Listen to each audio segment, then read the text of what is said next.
যাই গিয়ে এখানে কেউ থাকবে না, আপনারাই কথা বলবেন। ঠিক আছে, কমন বিষয় হচ্ছে সেলাই কাজটা তো আমরা দিতে পারে। এখন আমাদের কিছু ম্যান আছে যারা সেলাই থেরাপি যেগুলো নিতে পারে, এখন অর্ডারগুলো নিয়ে কাজ করতে পারে। আচ্ছা, হ্যাঁ, আপনাদের কাছে একটু থাকবে যে আমরা তো একটা জিনিস শুরু করব, শুরু করার কিন্তু কোনো মানে লিমিটেশন নাই, মানে শুরু করার কোনো দিন আজকে শুরু করবো না কালকে করব। আমরা আপনাদের এই সহযোগিতার জন্য অলওয়েজ সবসময় আমরা প্রস্তুত আছি। এর ভিতরে কি কেউ আছেন যে আমি সেলাই কাজটা পারি? কেউ আছে? কে কে আছে? কেউ আছে? হ্যাঁ, একজন আছে। আর এর মধ্যে কেউ আছে সেলাই? দুইজন। আর কেউ আছেন? তিনজন পারে। ওকে, ফাইন। এই যে সেলাই করা, যেমন সেলাই করার অনেক রকমের আছে, আমি একটু ব্যাখ্যা দিই আর কি।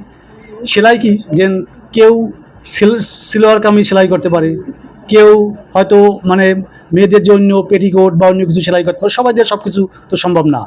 এই জিনিসটা নিয়েই আমরা আমাদের যে উদ্দেশ্য, সেটা হয়তো কেউ ঘরে বসে সেলাই করবে, বাট ওইটা আর একজনে মার্কেটে বা আশেপাশে যারা আছে তাদেরকে বিক্রি করবে। তার মানে কি, একটা কাজ দিয়ে দুইটা কর্মসংস্থান হয়ে গেল। কিন্তু একজনে সেলাই করলো, তার একটা পারিশ্রমিক সে পেলো, আবার যে মাঠে থাকলো সে তার পারিশ্রমিক পালো। That is the sane. এটা কি সেইন বলা হয়? ঠিক আছে, সরি, চোখে দেখেন না। তাহলে আপনি যেটা পারবেন, সবাই সেলাই করবে না তো। আপনি আপনি যেটা পারবেন আপনি কি করবেন তাহলে বলেন, এখানেই বলেন।